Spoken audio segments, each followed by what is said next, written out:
Okay, so I don't even know how to talk about this, and it is deeply disturbing to me. It's scary as hell. And so I just got through a 72-hour autistic burnout period. So I am hiding behind my motherfucking microphone. I want to get to the point. We're going to be talking about trans identities. And y'all are going to fucking hate me. Actually, you might not hate me. You might actually thank me. Because today, I've been investigating for myself. Yesterday, a trans woman, a mentally ill person, someone who was mentally ill, went and shot up a school and a Catholic school. And it's a horrible, horrible thing. And I want to express my condolences to anyone who's involved with that, anyone who has lost people in this incident. Gun violence and the inability for our government to regulate firearms is a problem. However, that is not what the purpose of this video is. I want to take the opportunity to highlight a particular community that I think should be investigated, or that at least people should be aware of. And I don't think that the average, normal, mainstream person has any clue or understanding about what this is, okay? Just to get to the point, if you don't want to look at my fucking face and you don't want to hear what I have to say, there is one video I'm going to ask that you please watch. There is a video by a person on YouTube with the username of Jessie Kerr. I guess it's like Jessica, but Jessie Kerr. Jessica. And they released a video several months ago called Inside the Darkest Internet Community, Radqueer. Radqueer is a disturbing internet community that promotes paraphilias and trans identities. So to find out what really goes on in these spaces, I went inside one. This is the most disturbing fucking video that I've seen when it comes to like what's actually going on in reality, okay? We're going to talk about radqueer communities and spaces and how they are not LGBTQ spaces. This is very important. What I'm about to tell you is going to unveil the mysteries behind all of the crazy trans activists that have been infiltrating, polluting, tarnishing, and destroying the real LGBTQ community. The crazies, the insane people, the mentally ill people that claim to be trans. Blair White, a Christian trans woman on YouTube, is a trans woman, born male, transitioned to being female. That's what a traditional trans person is in the LGBT community. someone who was born male and transitions to being female, or born female and transitions to being male, like Buck Angel. Buck Angel has a YouTube channel too. Blair White and Buck Angel are two normal, regular, traditionally transgendered people. They're transsexuals. But something happened, and I don't quite know when it happened, but there was this hijacking of the term trans by very radical, this is why they're called Radqueer, very radical fringe subcultures that have used the word trans now as an umbrella to mask all kinds of degenerate behavior and paraphilias. I don't even know how to talk about this. So I want to go over here to ChatGPT because I asked ChatGPT, what is the Radqueer community? So let's talk about what the Radqueer community is. The Radqueer, can I make this bigger?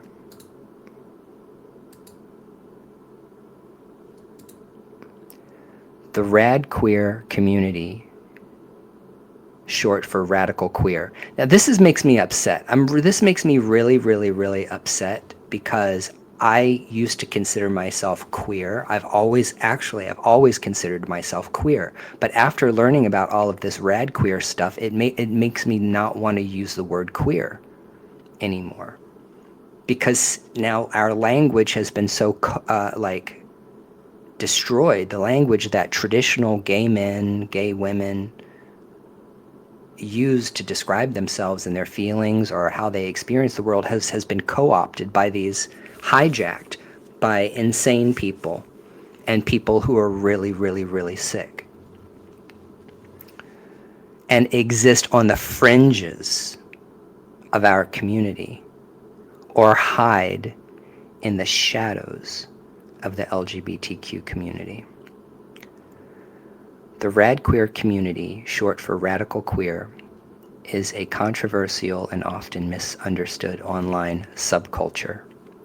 It grew out of Tumblr and similar spaces in the early to mid 2010s, and it combines radical queer politics with deliberately provocative, fringe, and sometimes transgressive identities. Origins. It emerged from radical queer theory, ideas that reject heteronormativity and rigid categories of gender sexuality. Online Radqueer became associated with people creating and identifying with unusual or stigmatized labels, sometimes sincerely, sometimes as a way of pushing boundaries. Core ideas. Queer maximalism. Everything outside of mainstream cis hetero norms could be queer. That's a lot. Identity pluralism. People could invent or reclaim labels for niche experiences, even those considered to be taboo.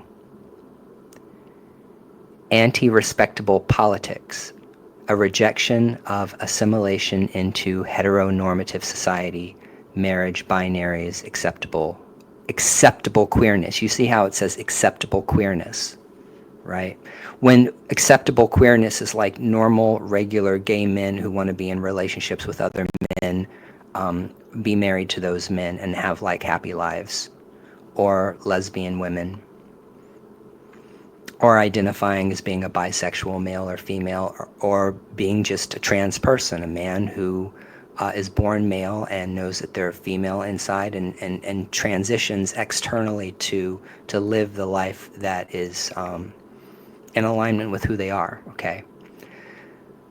So these people exist far outside of what would be considered traditional LGBT culture. Controversy. This is where it gets complicated. Some parts of the Radqueer community engaged in edgy or extreme identity claims like pro-ship, void gender, or objectum, and others. I don't even know what the fuck I don't even know what the fuck that means. I don't even want to look it up. I'm not even going to Google it. There were also subgroups that tried to include paraphilic identities, such as minor attracted persons, PDF files, zoophiles, under the queer umbrella, which sparked major backlash. Because of this, radqueer is often used as a slur online to accuse people of dangerous or harmful politics. Community split. Some radqueer folks genuinely focus on radical queer theory, art, and liberation.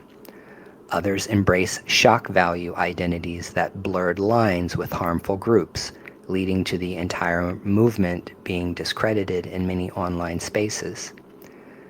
Today, the term radqueer is now heavily stigmatized in most queer LGBTQ+ spaces because it is associated with problematic communities online. That said, a small number of people still identify as radqueer in the sense of being anti-assimilationist and unapologetically outside the norm. Kind of like radical fairies. I don't know if you guys know who the radical fairies are. That was a group that was very popular at the beginning of the gay rights movement, who were, they were feminist,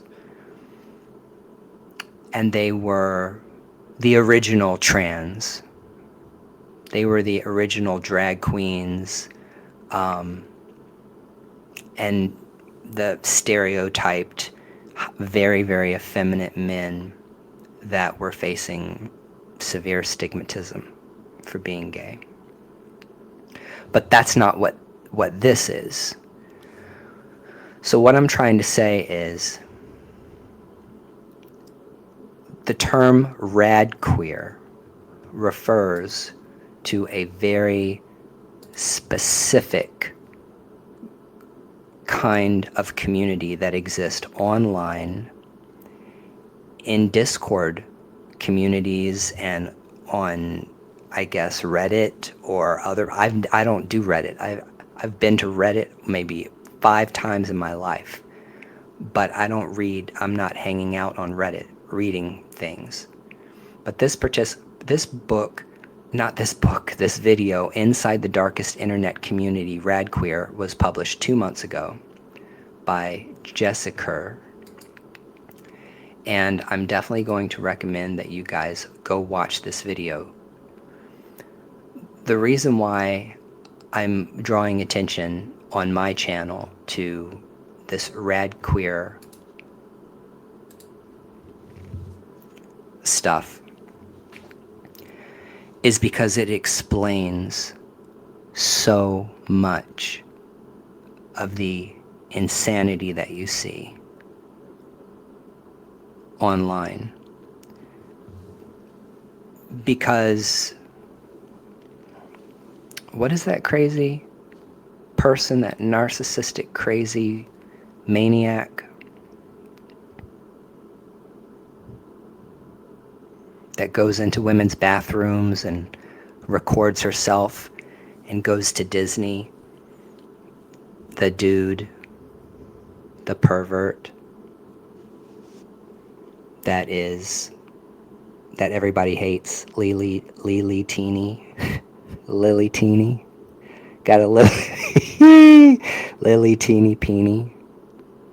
Leela Tina. Something. Whatever. Leela Tino. I have no idea what the person's name is, because this is how far detached I am from the society that we're living in. Matter of fact, y'all all might be laughing at me because you guys might all know this. And I might just be finding out about it. There might be a lot of people who are just finding out about this. I want to talk about my experience as someone who is, who used to identify as queer. I don't even know if I can identify as queer anymore. I don't really identify as anything, to be honest. When I was young, I thought I was gay. When I was in my mid-20s, I thought I was bisexual. When I was in my 30s, I kind of just identified as queer. And now I'm a 45-year-old man, and I don't identify as anything. I'm not gay. I'm not straight. I'm not bi. I'm nothing. I don't have a gender. I don't have a sexual orientation. I identify as a male. I'm a man. Biological male and a man. But as far as sexual orientation is concerned, it doesn't really matter. So, whatever. But it seemed to be that after gay marriage became legal, and it looked like, there was mainstream acceptance for general mainstream acceptance for LGBTQ people, that this other element started to manifest within our communities. If you're gay, lesbian, or trans, and you know what I'm talking about, you can drop those comments below. Please. You back me up. I mean, we all live in different parts of the country, so we might not all see these things the same way. Where was I when gay marriage was legalized? I think I was living in Massachusetts. I was in Massachusetts. I was already living in... When did gay marriage get legalized? 2015? Yeah. I was living in Massachusetts. It's been a decade. That's crazy. So I was living in a part of the country in the Northeast, which is incredibly progressive and liberal, and where people try to be accommodating to other people. And I started to notice that within the context of the LGBTQ community, things just started getting weird. They just started getting weirder. The people started getting weirder. The other day I've been watching some YouTube videos. Why is Gen Z so gay? So all of this stuff is interrelated. There's so many videos about why is Gen Z so gay. Well, conservative people are going to blame LGBTQ people as having an agenda to turn all the children gay. That I don't believe that's true. I think that because I think when you look at the world today, in 2025, this is an honest opinion, okay? When you look at the world today, in 2025, and you see how people are behaving, people are just basically expressing who they are. Some are gay, some are straight, some are bi, some are pansexual, some people are gender queer, some people are transgender. But you're basically seeing people who are living their lives and being open about who they are and how they want to live their life and what they like. That's it. And it's my opinion that this is not new. This isn't a phenomenon. This has always been. It's always been taboo. It was taboo for a very long time to be openly gay. You know, most men who are gay knew that they were gay when they were little boys. Okay? Not because they were sexually molested or even because they had access to gay pornography. They just knew that they were attracted to other boys. At the age of 8 or 9 or 10 or 11 or 12, they had crushes on boys instead of girls. At 13, 14 years old, they knew that they were different. But we couldn't talk about those things back then. So to me, Gen Z isn't any gayer than any other generation. It's just the general public has the language to be able to describe what they're experiencing. Does that make sense? Some identities I don't understand. I don't understand non-binary people. I don't get it. But it's okay. I don't have to get it. I don't have to understand how every single person experiences the world. But once again, the Radqueer community is something outside of that. Because people who get involved in this Radqueer community are people who show up with very, very extreme, they're extremists. They're like, and this is what I mean about how they have taken the word trans and appropriated it, okay? Trans Nazi, trans pedophile, trans, there's all these different trans this, trans that, trans this, trans that, that are, you know, very, very, they're dangerous ideologies.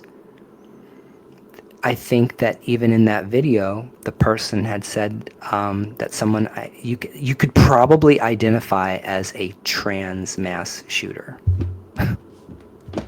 in these communities. That would probably not be surprising, actually. Or to be I'm a trans serial killer. Like someone might actually have that as a identity. So this Radqueer community creates these or encourages people to create trans identities, but they're not trans in the same way that someone is biologically born male, feels uncomfortable in their skin, comes to realize that they actually identify as female and has the desire to be female and transition into being female. Get on testosterone or get on estrogen, have plastic surgery, cosmetic surgery to help them look like how they feel inside. That is a very specific thing. Being a transgender person has always been a very specific thing. It means that you were born biologically male or female, and you have the desire to be viewed as, seen, and treated as the opposite sex because that's how you identify. And so you go through the transition of becoming that. But a lot of this queer theory stuff is really, really crazy. Such as all these people who have the desire to be considered trans that don't do anything. And they say, well, to be passing, to be able to pass is a privilege. Whenever you hear these people talking like that, if you hear somebody that's using that kind of language, well, I'm trans, but I'm not trying to pass because passing is a privilege, that is how you know you are talking to someone who has lost their fucking mind. So I can understand and see why the average normal American is completely freaked out by all of this. It's very, very bad for normal, regular, average LGBTQ people.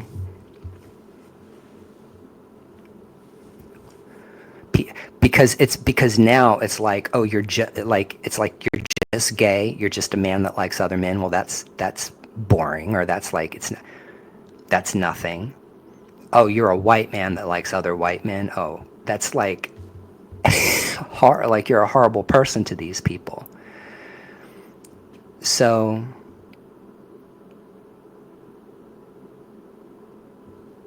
this person who shot up this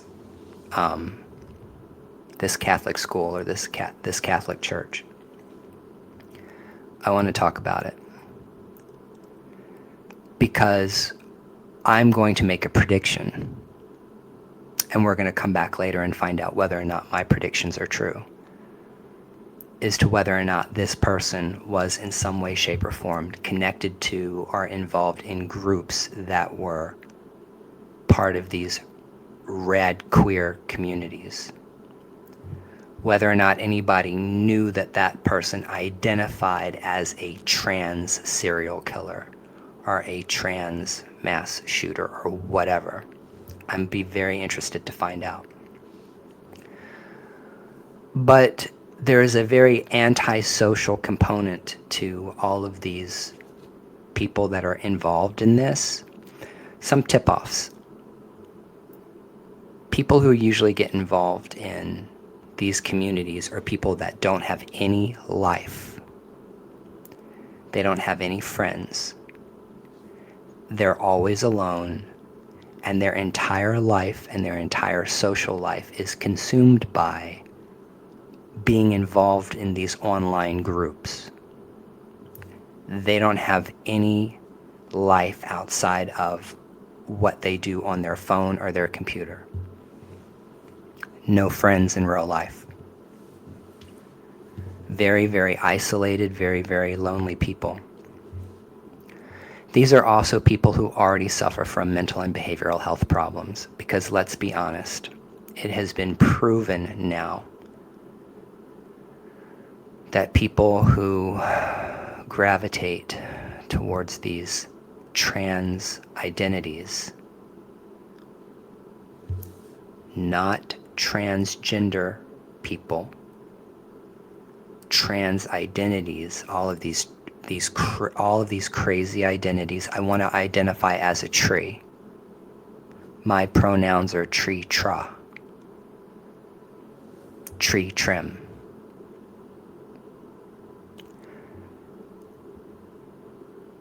That people that gravitate towards these trans identities have got like real mental and behavioral health problems. They're not well. They're suffering from a lot of other things that are not being treated. Autism, borderline personality disorder,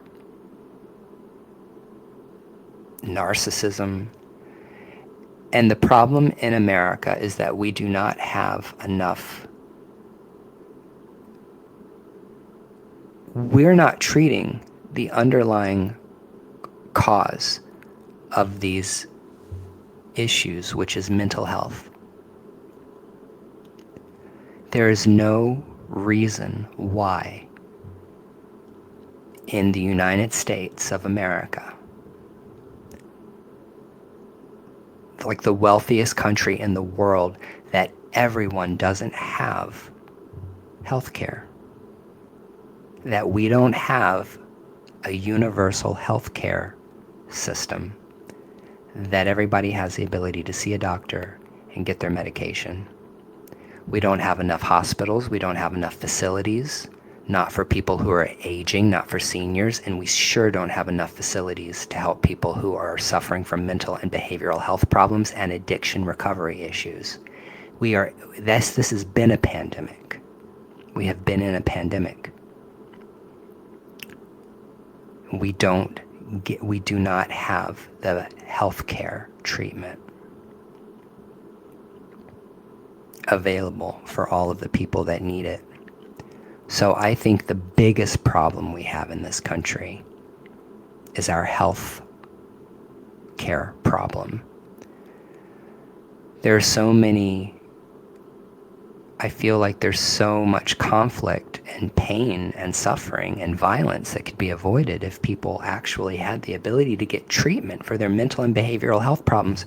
You know, when you see a video of someone get mad and snap and attack somebody and brutally start punching this person like into a coma, that is somebody who's got mental and behavioral health problems. They've got anger issues. They need therapy.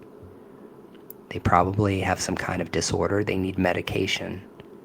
Because a normal, regular, functioning human being doesn't behave that way. When you see videos of these Karens going into Target and getting mad and then destroying shelves or knocking products off of shelves and screaming or throwing themselves on the ground in tantrums, these are people who are mentally ill that need help. These people are walking around on the street crazy as I'm laughing. I'm laughing. I have to laugh because if I didn't laugh, I would cry. These are people who are very, very unwell. And we're not treating these people. We're not giving people, Americans, the treatment that they deserve. But the greed of our politicians and the greed of the interests of insurance companies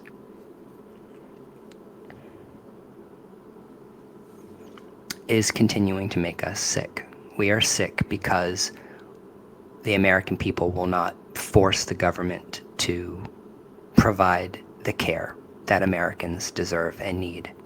Bernie Sanders has always been right. Just think about it, everybody. Right now, Bernie Sanders could be in his third term. We could be in Bernie's third term right now, but we're not. Hold on, let me have a sip of my coffee.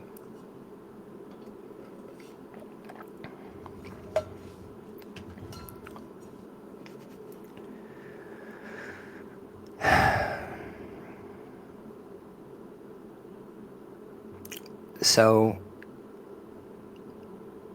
everything is really super nuanced.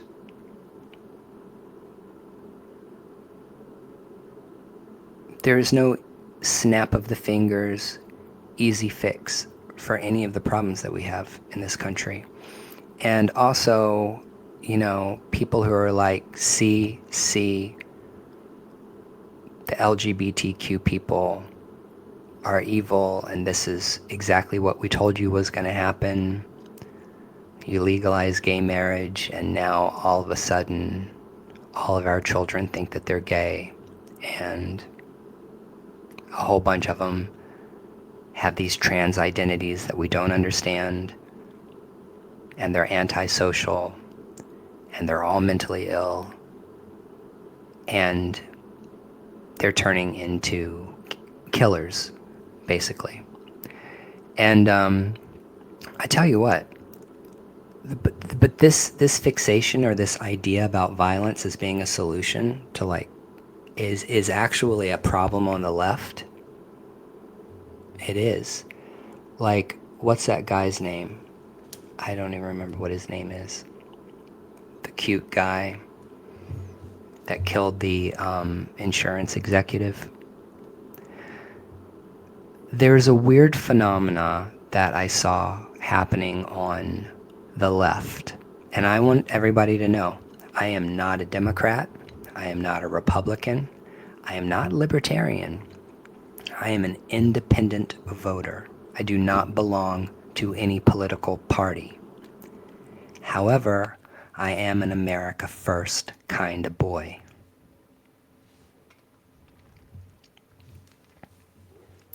If you know, you know, but I am definitely, I'm concerned about the interest of Americans, and I'm concerned about what's going on in this country and how our policies are affecting us.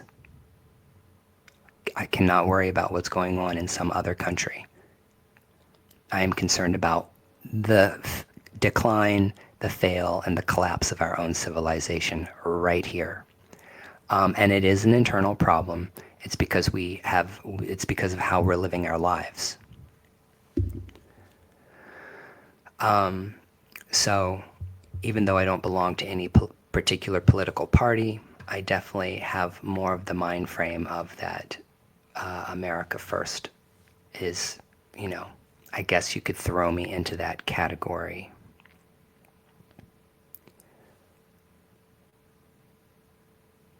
But one of the things that started making me recoil from the the leftist and the progressives in the Democratic Party was this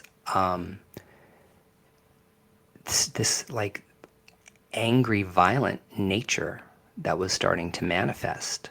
Like, murder is wrong, y'all. Murder is wrong. It is always wrong. It is never okay. Murder is never okay. It is always wrong. It is always morally wrong. It is not sometimes okay and sometimes not okay. It is always not okay. However, the Luigi people, is that who they are? The Luigi? Is that his name, Luigi?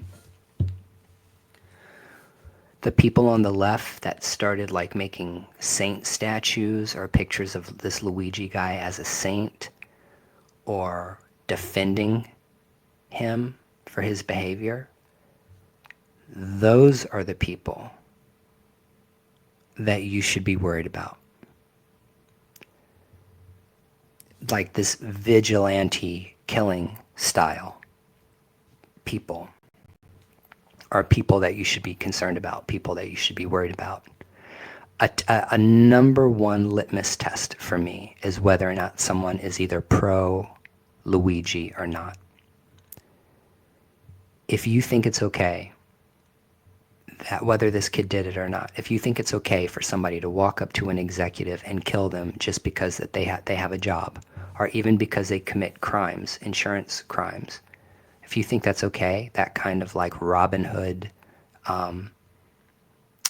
vendetta kind of behavior is okay, on the left, you're a problem. And what I found is everyone who has these kinds of really far out, extreme, radical identities and queer identities and trans identities, they're all on board with that shit, which is just the first step towards the pipeline that takes you all the way down to a mass shooting.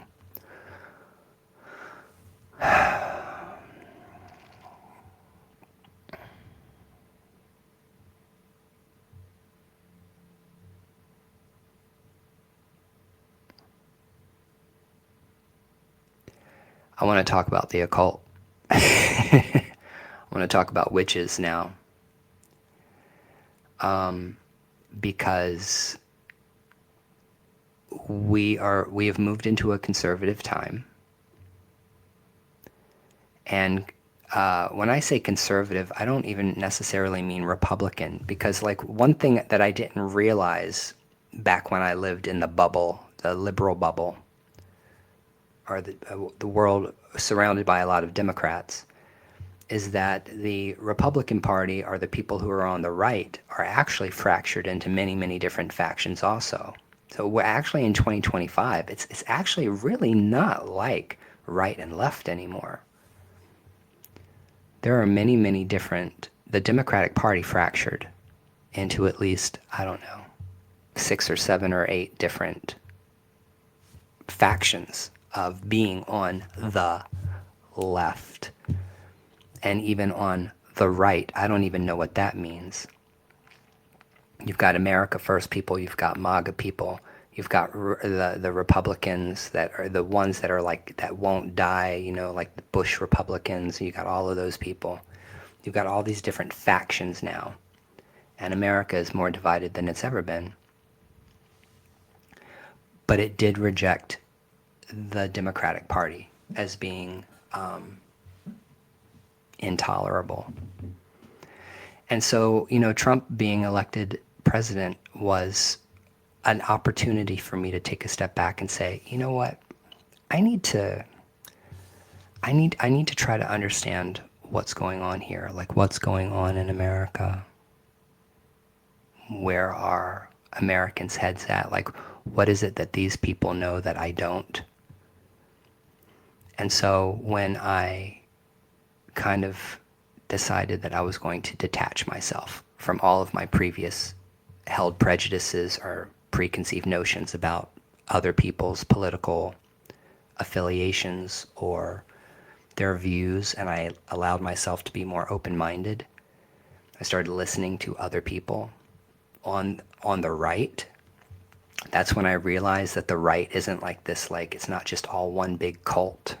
It's not just one big Trump cult, which is what they indoctrinate you in if you're on the left. For one thing, anybody that is like 2 steps center of left is like far right to these people who are like the activist people.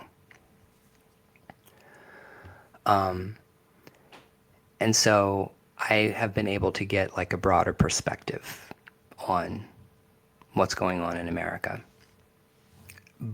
And it's funny, for me, I was already on the other side because people who are on the left and the Democrats and the progressives had already put me into some other camp because I was a white man.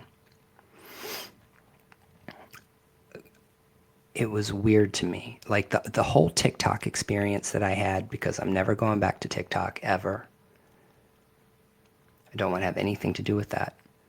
The TikTok experience for me was a serious wake-up call as to what was actually going on in the world. I don't know where I was for 2 decades. Oh, I was worrying about myself.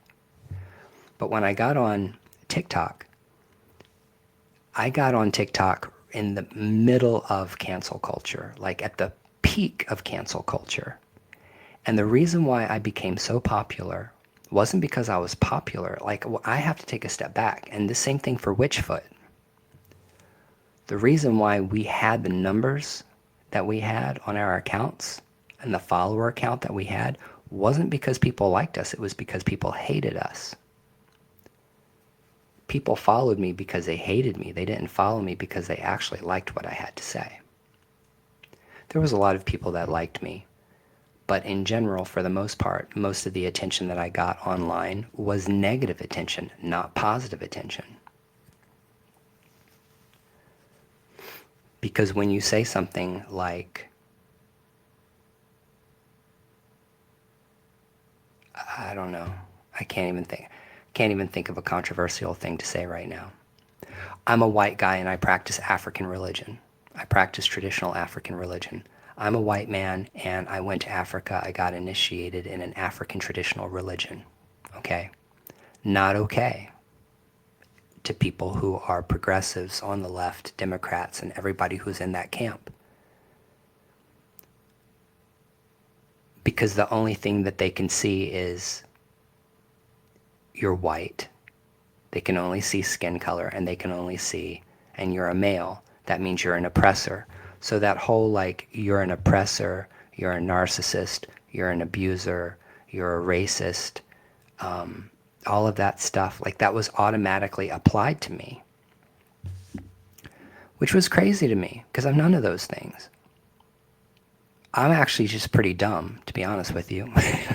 I'm actually kind of dumb. Or unaware, like an idiot.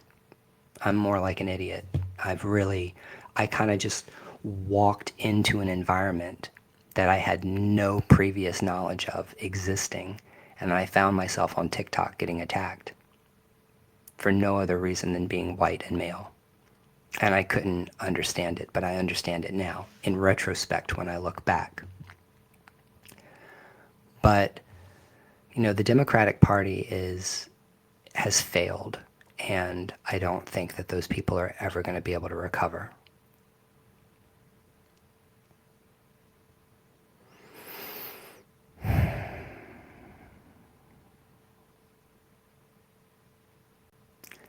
I don't know. I think as long as the Democratic Party or anybody who is associated with the Democratic Party wants to use the culture wars to try to get votes, they're going to fail miserably. Oh, there's a video I wanted to show you guys. You know what? I'm going to actually make a video. I'm going to make a video as a reaction video. I have to do it because it's funny, but I'm not going to do it in this video. I've already talked for 45 minutes, 46 minutes. I don't know what I'm just so out of it. Like, I can't even talk. I wanted to make this video, and I wanted to talk about this whole Radqueer community. If you don't know what the Radqueer community is, you should definitely look into it, because your kid might be getting involved in this stuff. I don't understand it, but I also think, just to connect one more link to it, there's all of this talk now about, like, Roblox. Is it called Roblox? Is that what it's called? Yeah, it's Roblox.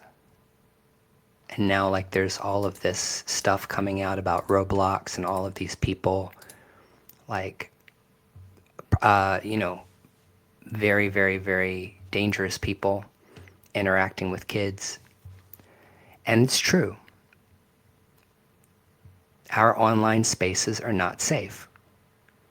And our online spaces are not safe even if you try to make people give their identity and their age and their driver's license. That is not going to change anything. People need to monitor where their kids go online. If you are a custodial parent and you have a child, it is your responsibility to pay attention to where your child is going online. However, now, these days, there's no way, shape, or form that anybody who has a phone or a computer anywhere near a kid can 100% prevent a kid from going and finding things online that they're not supposed to find. Because it's prevalent, it's our culture is just permeated with all of these different destructive elements. And it's not like just one big thing. You can't just say porn. You can't just say porn. You can't just say porn is evil, we have to ban it. If you're one of these people that thinks, oh, Pornhub is bad and evil and that's why that's what's wrong with the world, you're a moron. You're a moron. If you think Pornhub is the reason why the world is going to shit, you're stupid. Okay, porn has always existed. The depictions of people getting naked and fucking has existed in all cultures in some way, shape, or form. Okay? There is another element that is beyond people being horny and jacking off in front of a camera, beyond being horny and playing out their sexual fantasies in front of a video camera. There's another element beyond that. And I think that's a very fine line. There's this area. There's a line that's crossed. At a certain point, there is a line that's crossed. There is normal, healthy, sexual, playful behavior, and then there is a line that's crossed. And I think that the line between what is normal, healthy, fun, and what is incredibly toxic and harmful and dangerous to society and dangerous to people, I don't think that people know what that line is until they cross it. That fucking part right there. People don't know what the line is until they cross it. That is 100% true 100% of the time. You don't know until you know. And I never talked about the occult in all of this.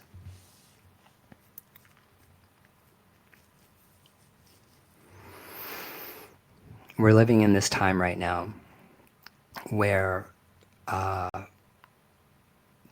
people are like doing this satanic panic thing again, you know, trying to blame, let's say, witches or the occult for everything going to shit.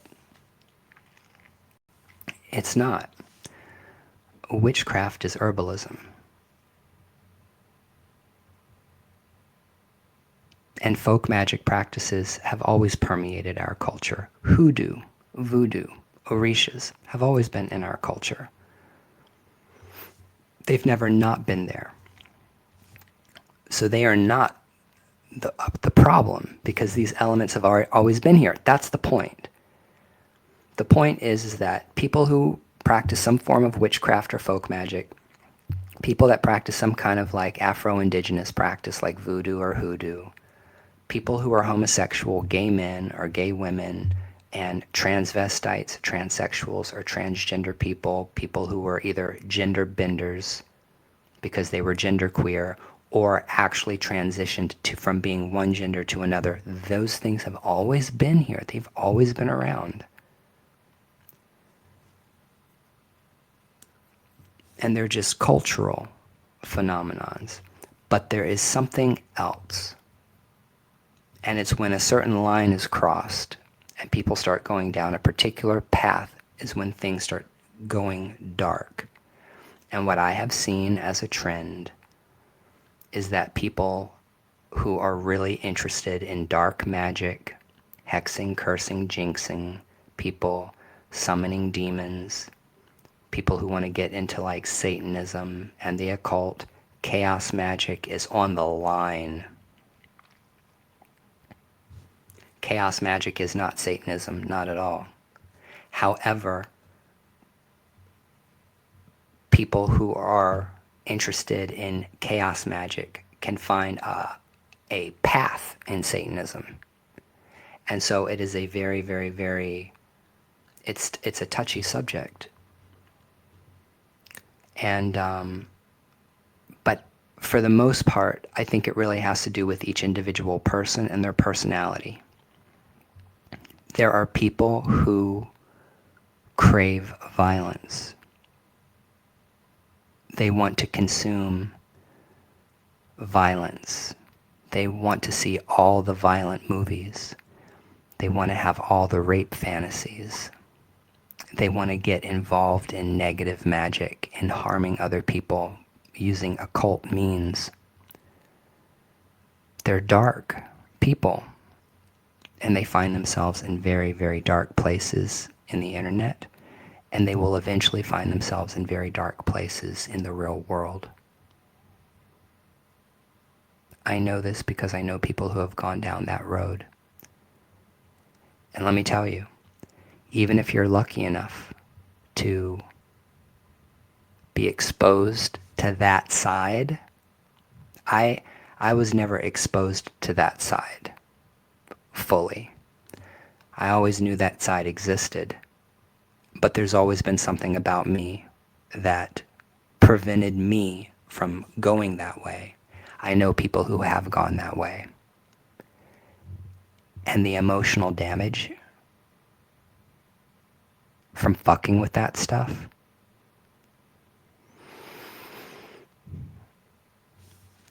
it's almost irreparable. It does damage to your soul. And so, you guys got to be careful out there. Pay attention to the people that you watch. I guess what I'm saying is pay attention to the spaces you find yourself in. The YouTube creators that you listen to, the TikTok creators that you listen to, the people that you follow online, the Facebook communities you stumble into, Discord communities you stumble into. If you get into one of these online communities and all of a sudden you start feeling weird because the people that are there are just weird, it means that you need to fucking leave. You need to turn around and you need to leave. You need to go somewhere else because it's not for you. And any of these people that are into these really crazy, weird, bizarre identities, trans identities, you got to be careful of these radqueer communities. They're dangerous. And also people who idealize violence as being okay. Even people who are like pro Luigi or whatever. So I just wanted to point out that you guys need to go watch that video about inside the most dangerous and darkest internet community so that you kind of get an idea about what's going on in the world for people that don't know. And just be careful. So I think that's everything I wanted to say. Gen Z is really gay. It's true. But I don't think they're more gay than any other generation. I just think that we're open about this shit now. And so now it's just, visible. What used to be hidden and invisible is now visible and open for everyone to see. And that makes a lot of people feel uncomfortable who are older that grew up at a time in which nobody talked about being gay or straight or bi or trans or non-binary, whatever. Get over it. And also, there's a lot of people who are Christian that are uncomfortable by non-Christian things. Doesn't matter what it is. It can be witchcraft and Wicca. It can be voodoo. It can be hoodoo, whatever. But those things also have always existed in society, and they're just public and they're visible now. I think one of the biggest problems that we have is what you're going to see from certain political groups is trying to silence, hide, put away, or reduce visibility, or send back into the closet people who have different ways of looking at the world. But there's always going to be those people that come in and hijack minority communities who are bad actors, bad players, who are dangerous, that will come in and seep their way into marginalized communities because they're seeking the protections of those marginalized communities. Lily Tino, that's who it is, Lily Tino. Lily Tino is not trans. They're mentally ill. They're narcissists. They're crazy. They want attention. And they've probably got some really, really, really sick fantasies. And they use the trans banner, or they fly the trans flag in order to creep in and try to think that they're going to use the protections that were afforded to the LGBTQ community, that they're going to say, oh, if you don't like what I'm doing, then you're transphobic. When in reality, no, you're just like mentally ill and your behavior is socially unacceptable and you're eventually going to end up in jail. So what I'm trying to say is that mental illness is real. Mental and behavioral health problems are real, and that's what you're seeing when you see these people, these trans activists, and they need help and they need support, and we're not giving it to them. So that's the only thing I have to talk about right now. Okay.